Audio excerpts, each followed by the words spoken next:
So today we'll look at the fourth and final topic in Unit 9, the unit over quadrilaterals. And this particular topic talks about trapezoids. Now, if you look at the sheet, the reference sheet that, of course, you're going to have out, the sheet has a bunch of information about trapezoids on it, and we'll get to that in just a second.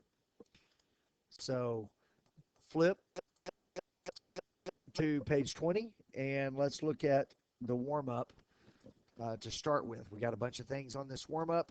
As usual, pause the video, work the warm-up on your own, and then come back to check. The first one is a rhombus, which tells me all four sides are the same. So if ZY is 34, then all of these are 34. It also tells me WY is 38, and I recall that these things bisect each other. VX is 28.2, so that means this is 28.2, and now I can go to town. WZ, 34. VY, 19. ZV, there it is, 28.2. And ZX is 28.2 plus 28.2. That's 56.4. Looking at number 2, again, we have a rhombus. It tells me ZXY, ZXY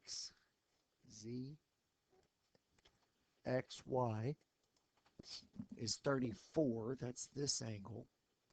And I recall that it said the opposite angles, not only are they congruent, but that diagonal bisects them. So these are going to be 34 and 34. That makes this whole angle 68,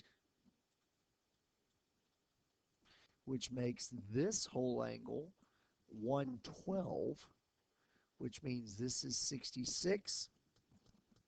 Sorry, 56. And this is 56. And likewise down here. So I've just got to be careful with these letters. WXZ, that's 34. WVZ, oh, that's this one in the middle. Those are perpendicular. If you didn't remember, refer back to your sheet on rhombuses, and it says that those diagonals are perpendicular. ZYW, ZYW, that's 56. And XYW, also 56. And finally, question number 3, PQRS is a square, TR 17. That means this is 17 on a square. The diagonals are congruent. So PR is 34, QS is 34, QT is 17, PQ. All right, so let's think about this one.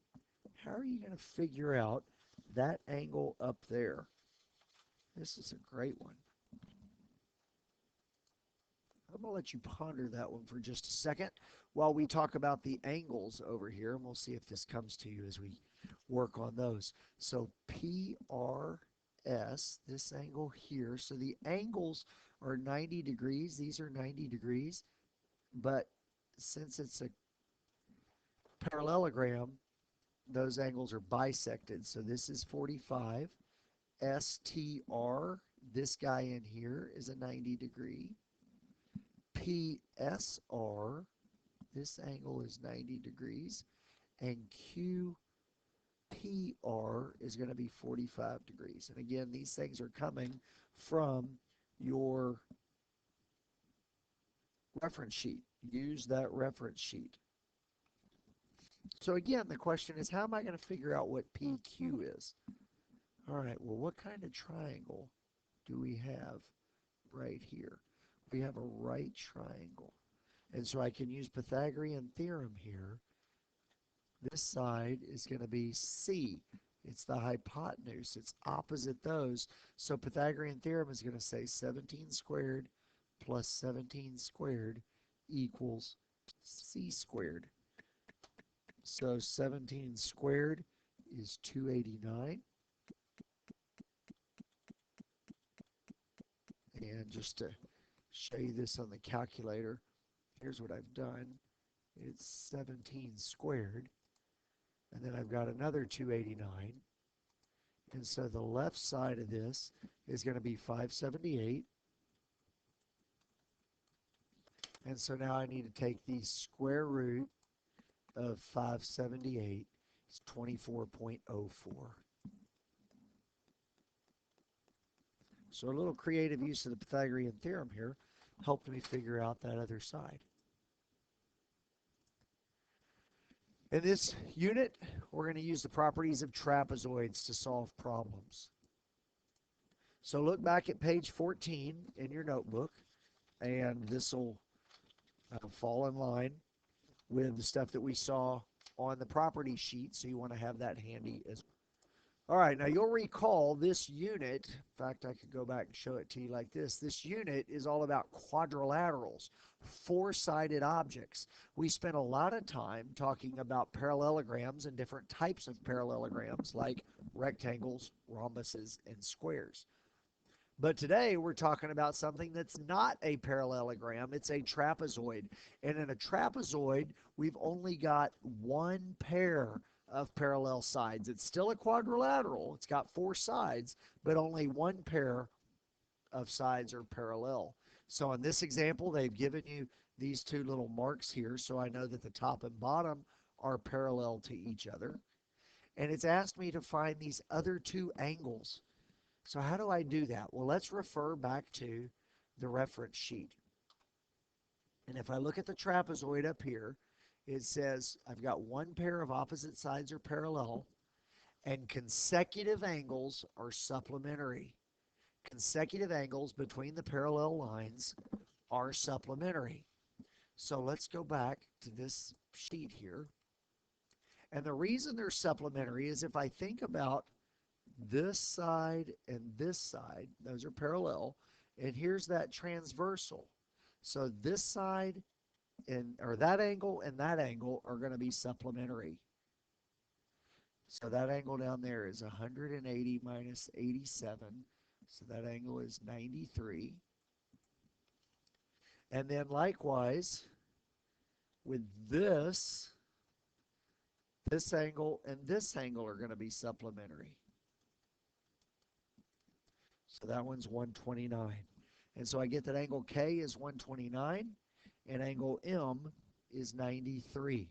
Now notice, I'm going to clear some of this up so we can see it a little better. Notice that angle K was 129 and angle M was 93. I don't have opposite angles or congruent anymore like I did with a parallelogram because this isn't a parallelogram. So 87 is not the same as 51, obviously. Additionally, those don't add up to anything magical right there. It's these two angles are supplementary because one's on this parallel line and one's on this parallel line. So let me cover part of this up and show you this. Those two angles are not supplementary because there's only one parallel line right there. It doesn't work that way. Here's what works. Those two are supplementary because I can see both parallel lines. Or, thinking about it from a different way, those two are supplementary because I can see both parallel lines. But I can't do it this way because I can't see both parallel lines, and I can't do it this way because, again, I can't see both parallel lines. So maybe that helps you understand that property of a trapezoid. All right, so how about this guy? Again, here's my two parallel lines. Here's my transversal. So those guys are going to be supplementary. 54 plus 8x plus 6 is 180. Or 8x plus 60 is 180.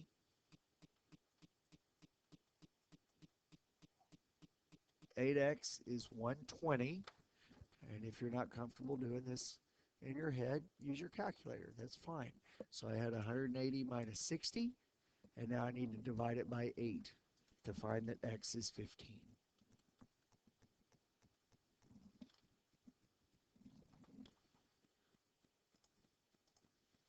Now, I also want to talk about an isosceles trapezoid. So it's a trapezoid.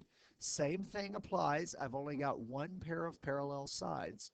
But it's an isosceles trapezoid. So you'll recall this from triangles. That means two sides are parallel or are congruent. Two sides are congruent.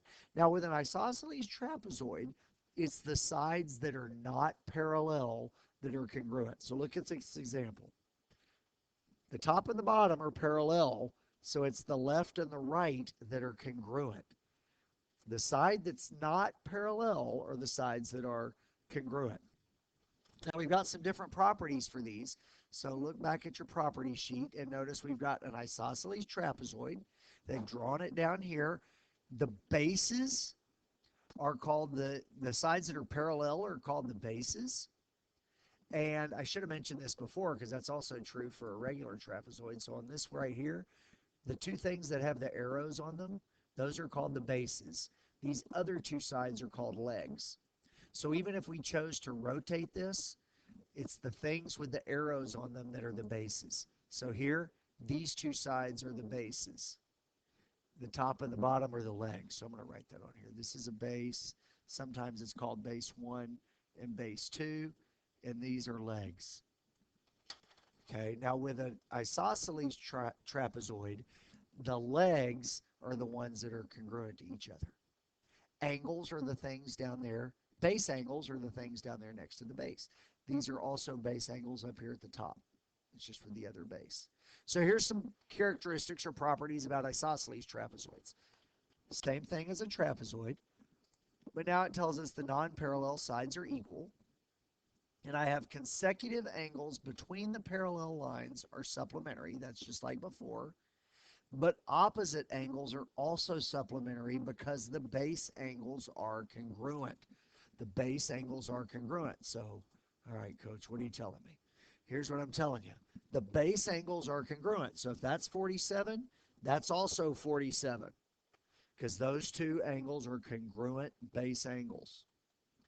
Now, we also know from what I showed you a second ago that since I can see both parallel lines, these two angles are going to be supplementary, which means this angle is 133. And additionally, this must be 133 so that I end up with base angles that are congruent. Now, I want to tie this together for you again. So what I've got here is 47 plus 47 plus 133 plus 133. That's 360. You might recall that that is the same as the sum of the interior angles for any quadrilateral. That's what we did back at the beginning of the unit. Here's another isosceles trapezoid. These two angles are going to be the same. They're base angles for the same base.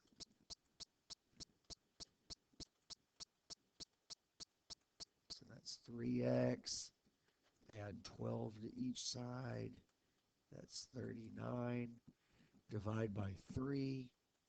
X is 13. So I'm going to grab my calculator and say, what if x was 13? That means this is 2 times 13 plus 27. Or I can try this one over here. 5 times 13 minus 12. So those angles are both 53. So what about the angles at the top? Well, they're supplementary. These must be 127. So A and B are 127. C and D are 53.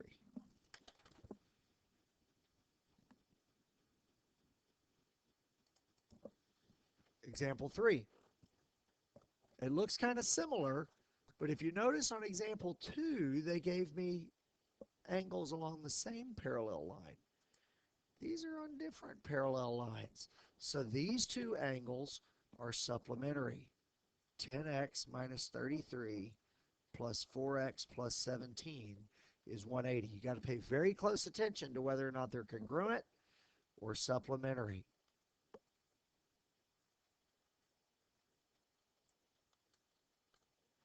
You can use your calculator if you need to see that.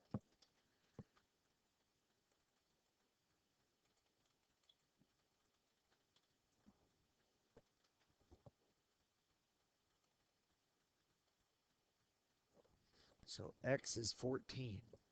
All right, now if x is 14, let's plug this in for you here, where I'm going to go 10 times 14 minus 33, that's the top angle, and 4 times 14 plus 17, there's the bottom angle. So the top is 107, the bottom is 73.